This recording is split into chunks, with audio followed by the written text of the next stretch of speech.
Family kicked me out on my birthday. Now they're trying to claim my new home as a family asset. Hey, I'm Robin, and man, do I have a story for you. I'm 27, and life's been a bit of a mess lately. I work as a marketing assistant, which is not glamorous, but it pays the bills. Well, some of them. I live with my parents and my younger brother Tom in a not-so-great house. The place is cramped, falling apart, and always smells weird, but it's home. Or at least it was. Let me start by saying I've been contributing a lot around here. I've been paying a big chunk of the bills, buying groceries, and even handling house repairs when something breaks down. You'd think I'd get a little appreciation for that, right? But nah. Every time I walk into the room, I hear my mom, Susan, talking down to me like I'm some failure. "Robin, when are you going to get a real job?" she'd say. It's like her favorite line.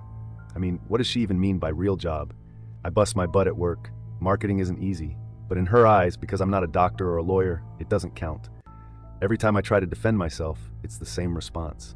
If it was a real job, you'd have your own place by now. Yeah, okay, Mom. And then there's Tom, my 26-year-old brother. We've never really gotten along. He's got this smug attitude, always looking down on me like he's better than I am because he has more followers on social media or whatever. He barely lifts a finger around the house. Guess who picks up the slack? Yep, me. But does anyone care? Nope. Anyway, my 28th birthday was coming up, and I was kind of excited for it despite everything. I know, dumb, right? But I really thought maybe this year would be different. I even saved up and got myself a nice cake from this fancy bakery downtown. I was imagining how we'd have a little celebration, just the four of us. It wasn't going to be anything big, but I thought maybe, just maybe they'd actually care. So a few days before, I sat down with my mom and dad, Mark, to talk about it. Hey, I was thinking we could do something for my birthday this weekend. Just, hang out, maybe have some cake, I said, trying to keep my hopes in check. Mom didn't even look up from her magazine. We'll see, Robin. We might have plans. Plans? On my birthday? I should have known something was up, but I didn't want to believe it. I mean, I'd been living here my whole life, helping out, working hard. Why would they have plans that didn't include me? Fast forward to my birthday, and I was feeling good. I went to work, got a bunch of happy birthday messages from coworkers, and even treated myself to a new outfit. Things were looking up, right?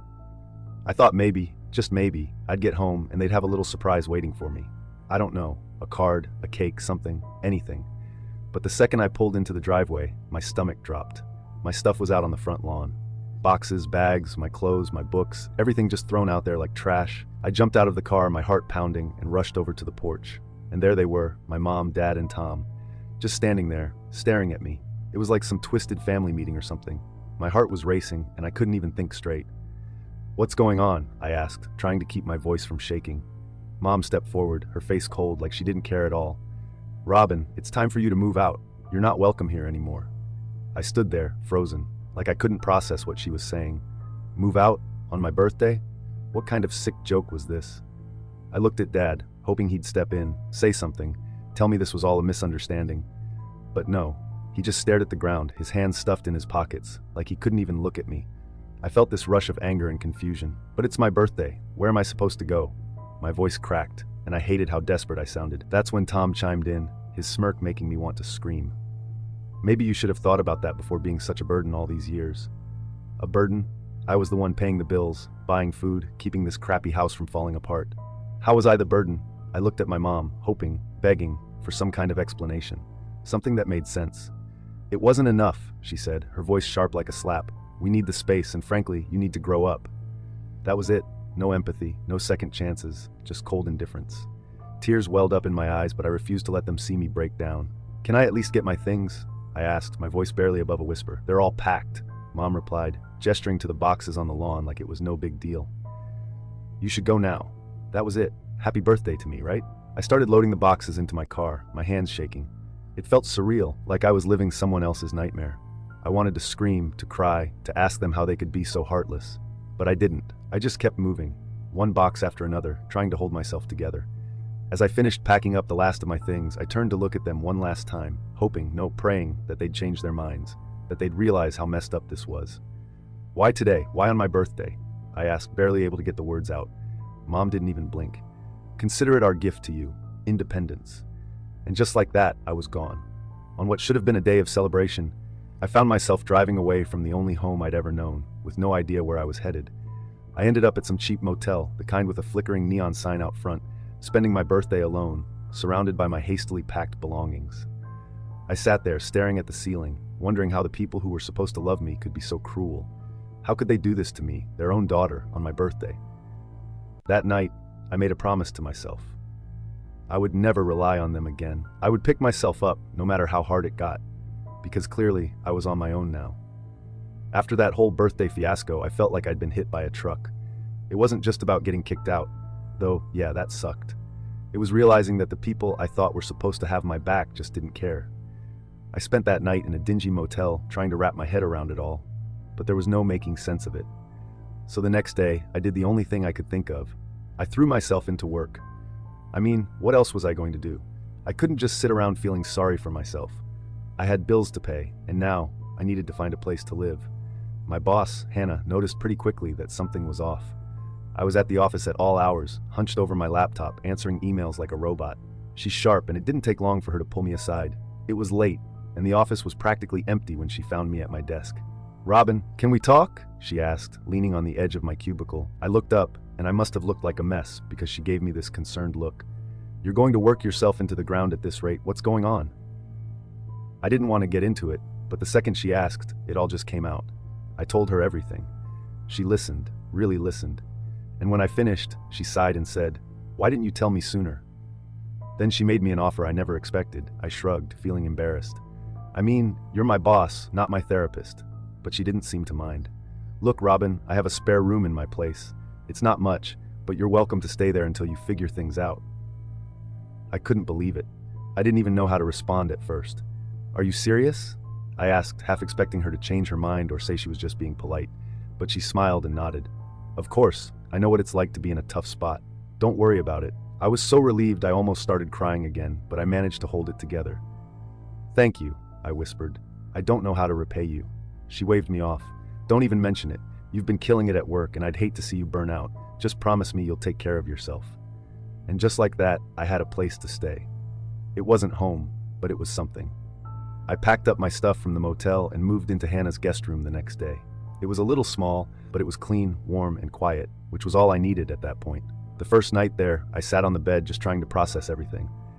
I felt a little better, but there was still this hole in my chest, like everything I thought I knew had been ripped away. But I didn't let myself wallow for too long. I threw myself into work even harder, if that was possible. Hannah wasn't kidding when she said she'd push me, but honestly, I appreciated it. It kept me distracted. I took on more freelance gigs too. I figured the more money I could save, the faster I could get out on my own. It wasn't easy though. There were nights where I stayed up until 3 a.m., just staring at my computer, trying to crank out designs while my mind kept drifting back to my family. I kept thinking maybe they'd call, maybe they'd apologize, maybe they'd realize they messed up. But no, nothing. Radio silence. During all this, my best friend Mike was a godsend. We'd been friends since college, and even though we weren't living in the same city anymore, we'd always stayed close. I told him what happened, and he was furious. "I can't believe they did that to you," he said during one of our calls. "You deserve better." He wasn't wrong, but it still stung. "Yeah, well, it is what it is," I muttered. I just got to keep moving forward. Mike, being the joker he is, tried to lighten the mood. "You know what would really piss them off?" he said with a laugh. "You becoming wildly successful and rubbing it in their faces." I laughed, but the idea stuck with me. Not that I wanted revenge or anything. Okay, maybe a little. But mostly, I just wanted to prove to myself that I didn't need them. I could make it on my own. So that became my mission. Work harder, save more, and eventually get out of Hannah's guest room and into a place of my own. Over the next few months, things started looking up. My designs were getting noticed by bigger clients, and I was bringing in more money than I ever had. I kept telling myself that every late night, every all-nighter was worth it, and honestly it was.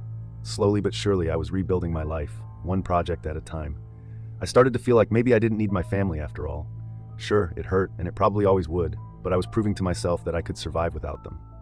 I wasn't just surviving, I was thriving, and that felt good. One day, Hannah pulled me into her office with this huge grin on her face. "Robin, I've got some good news," she said. "How does a lead designer sound to you? With a raise, of course." I was speechless. "Are you serious?" I blurted out, feeling like I might pass out from excitement. "Dead serious," she said, still grinning. "You've earned it. You've been doing incredible work, and it's time to recognize that." I couldn't believe it. Lead designer. Me. It felt like all the hard work, all the sleepless nights, all the stress, it was finally paying off. "Thank you," I managed to say, still in shock. "Don't thank me yet," she said, winking. "You're gonna have a lot more responsibility now." I didn't care. I was ready for it. This was what I'd been working for. And with the raise and all the freelance gigs I'd been stacking up, I was finally in a place where I could start thinking about my next move. Literally. I wasn't going to stay in Hannah's guest room forever, and now I could actually start looking for a place of my own. But the thing was, it wasn't just about the money or the job. It was about finally feeling like I was in control of my life again. For so long I'd felt stuck in that house with my family, stuck in their expectations of me, stuck in their judgment. But now I was free. I was making my own decisions, building my own life, and no one could take that away from me. I was finally moving forward, and it felt damn good. A few weeks after I got promoted to lead designer, I was finally starting to feel like I had my life together. I'd been working nonstop, saving money, and I was even thinking about getting my own place soon. Things were really looking up for me. But of course, right when you think everything is going smoothly, life decides to throw a wrench in the gears. It started one random Wednesday afternoon. I was in the middle of working on this big project when my phone buzzed. I didn't think much of it, just figured it was an email or something. But when I glanced at the screen, I saw the name I least expected. Tom. My brother. The last person I wanted to hear from. For a second, I just stared at the phone. Part of me didn't want to answer it. I hadn't heard from Tom or my parents since they kicked me out on my birthday, and honestly, I didn't miss them. But curiosity got the better of me, and I picked up. "Hey," I said, trying to keep my voice neutral. "Robin, it's me," Tom replied, his voice quieter than usual. It wasn't his usual cocky tone, which threw me off. "I know it's you," I said, a little annoyed. "What do you want?" There was this long pause on the other end, and for a moment, I thought he'd hung up. But then he spoke again, and I could hear the hesitation in his voice. I need help." I raised an eyebrow, not believing what I was hearing. Tom? Needing help from me? The same brother who stood there and watched while my stuff was thrown out onto the front lawn? Yeah, right. "I don't know what to tell you," I replied, already feeling the anger bubbling up inside me. "You made it pretty clear I'm not part of the family anymore." He let out a sigh. "Look, I know things have been rough, but this isn't about that. It's about Dad. He lost his job, and Mom's spending is out of control. I can't afford school anymore."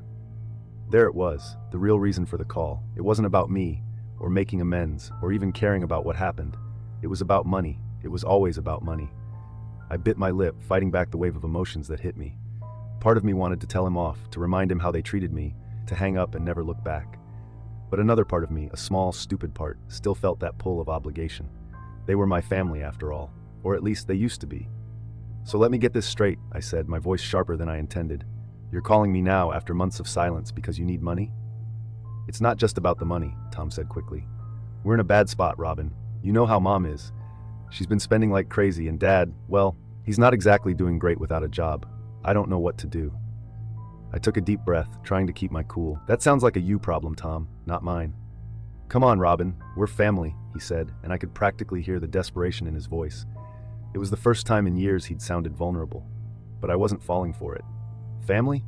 I scoffed, unable to stop the bitterness from seeping into my tone. "You guys threw me out on my birthday. Family doesn't do that."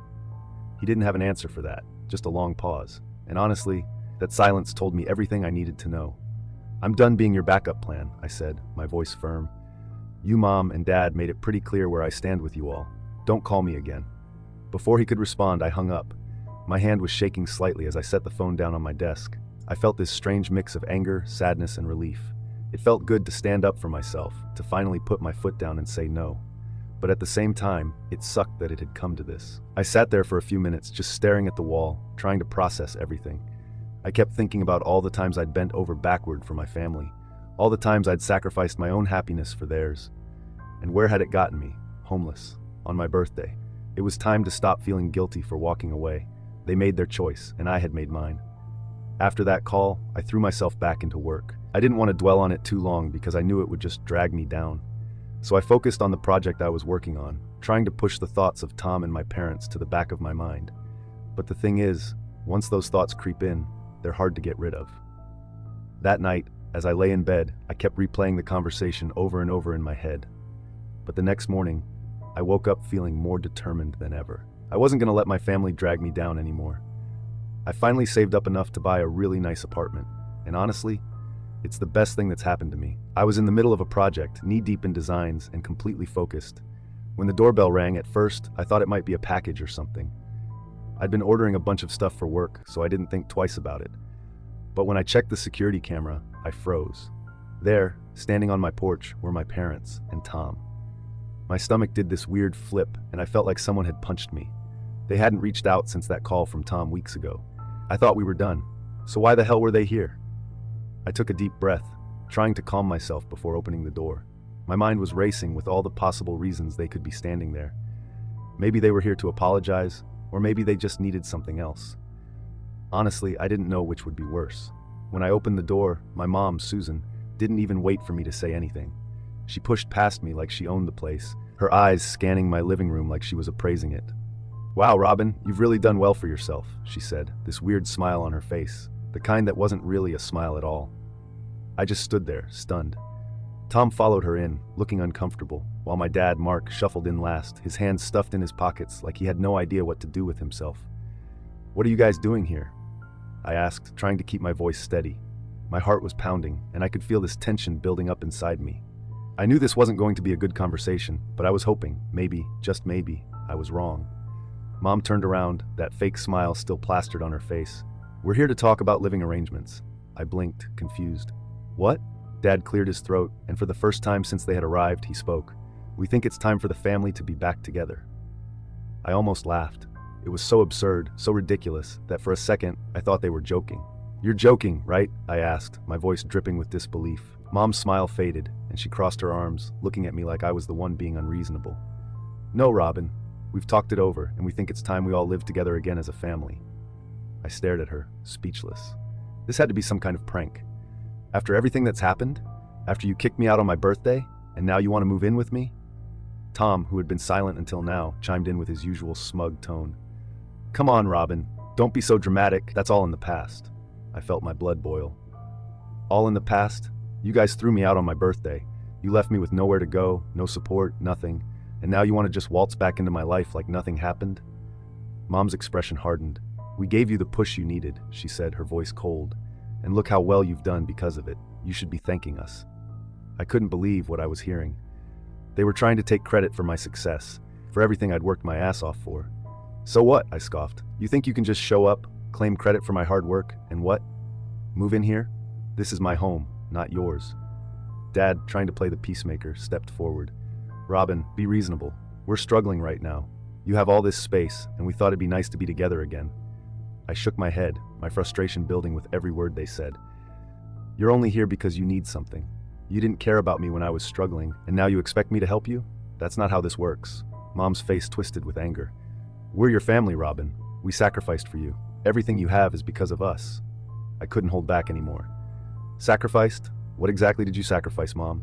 You kicked me out. You didn't help me when I needed it most. You threw me away like I was nothing. And now you think you're entitled to my success, to my home?" She opened her mouth to argue, but I wasn't done. "I've worked hard for this. I've built this life for myself. With no help from you, you don't get to walk in here and claim anything." Tom rolled his eyes. "God, Robin, stop being so selfish. We're just asking for a little help." That word, selfish, set me off. "Selfish," I snapped. "You want to talk about selfish? How about you all throwing me out of the house, leaving me with nothing? How about showing up here now, demanding that I give you a place to stay because you've screwed up your own lives? That's selfish, Tom, not me." Dad stepped forward again, his voice softer, almost pleading. "Robin, please. We're just asking for a chance." I took a deep breath, trying to calm the storm raging inside me. "You don't get to do this. You don't get to use me anymore." Mom's eyes narrowed. "Fine. If you want to be difficult, we'll take legal action. We have rights, you know." I couldn't believe what I was hearing. "Legal action? On what grounds?" "We'll find something," she said, her voice dripping with venom. "Don't push me, Robin." I let out a bitter laugh. "Go ahead, try. But let me tell you something. This is my house, and you have no right to it. You're not moving in. Not now. Not ever." They didn't say anything for a moment. I could see the anger and frustration building in their faces, but I didn't care. I wasn't backing down. Finally, I walked over to the front door and opened it wide. "Get out," I said, my voice steady now. They hesitated for a moment, but I stood firm, waiting for them to leave. Mom huffed, shooting me a look full of hatred before marching out. Dad followed her, looking like he wanted to say something, but he didn't. And then Tom, who just shook his head in disbelief, walked out without another word. As soon as they were gone, I closed the door and leaned against it, taking a deep breath. My heart was still racing and my hands were shaking, but I felt this weird sense of relief, like a weight had been lifted off my shoulders. I wasn't going to let them take advantage of me anymore. Not now, not ever. After I kicked my family out of my house, things got quiet again. I'm not gonna lie, it was a relief. For the first time in a long time, I felt like I had control over my own life, like I wasn't constantly waiting for the other shoe to drop. But deep down, I knew that wasn't the end of it. My mom had thrown out that threat about legal action, and even though I didn't think she had anything to stand on, I couldn't shake the feeling that they weren't done trying to weasel their way back into my life. A few days later, I got a call from Mike. He's one of my closest friends, and lucky for me, he's also a lawyer. I had mentioned the whole situation to him in passing, but I hadn't gone into all the details. Now that my family had crossed the line, I figured it was time to get some real advice. "Hey Robin," Mike said when I answered. "You free to talk? I've been thinking about your situation." "Yeah, sure," I replied, suddenly feeling a bit anxious. "What's up?" "I've been looking into your parents' situation a bit more," he said, his tone getting more serious. "I know you mentioned that they've been struggling financially and you're worried they might try something shady.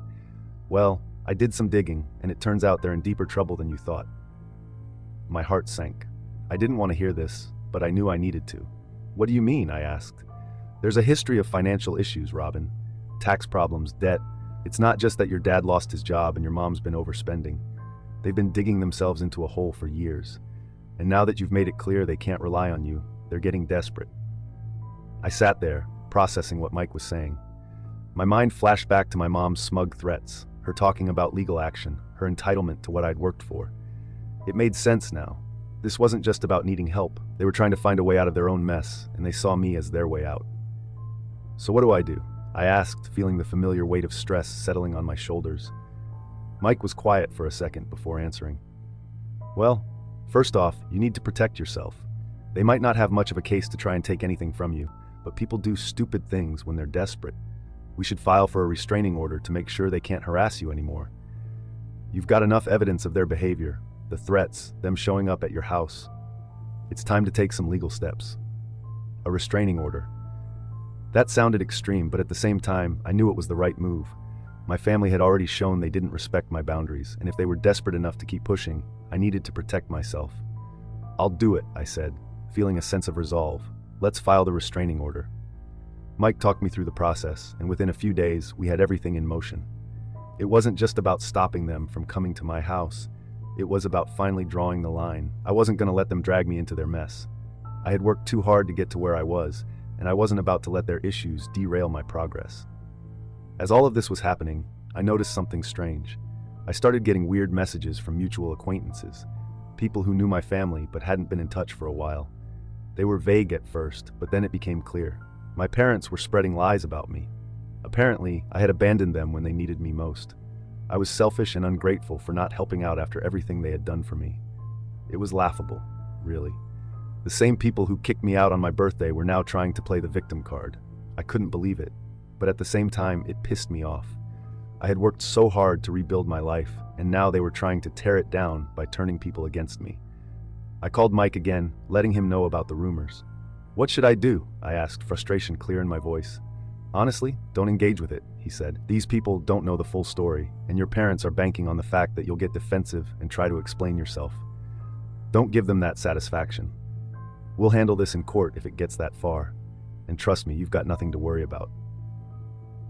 It wasn't easy taking Mike's advice. My first instinct was to blast the truth to anyone who would listen, to tell them how my family had treated me and why I had every right to cut them off. But the more I thought about it, the more I realized Mike was right. I didn't owe anyone an explanation. I knew the truth, and that was enough. Weeks passed, and the legal proceedings moved forward. Mike was a beast in the courtroom, and when the restraining order was finalized, I felt this huge weight lift off my shoulders. My family couldn't come near me, and if they tried to pull any more stunts, they'd be in serious legal trouble. But that wasn't the end of their problems. Remember those financial issues Mike had mentioned?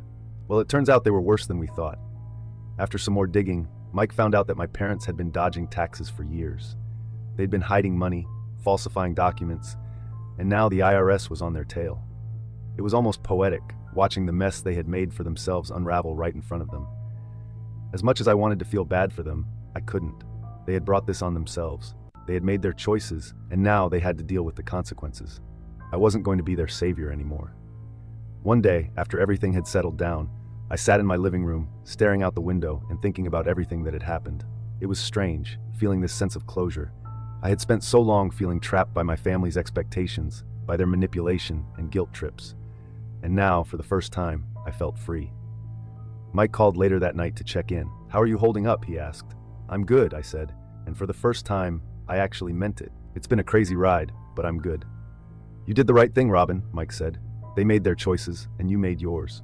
Don't let them make you feel guilty for protecting yourself." I smiled to myself. He was right. I had stood up for myself, and I wasn't going to feel guilty for it. For too long, I had let my family control how I felt, how I acted, and now I was finally in control of my own life. And that felt damn good.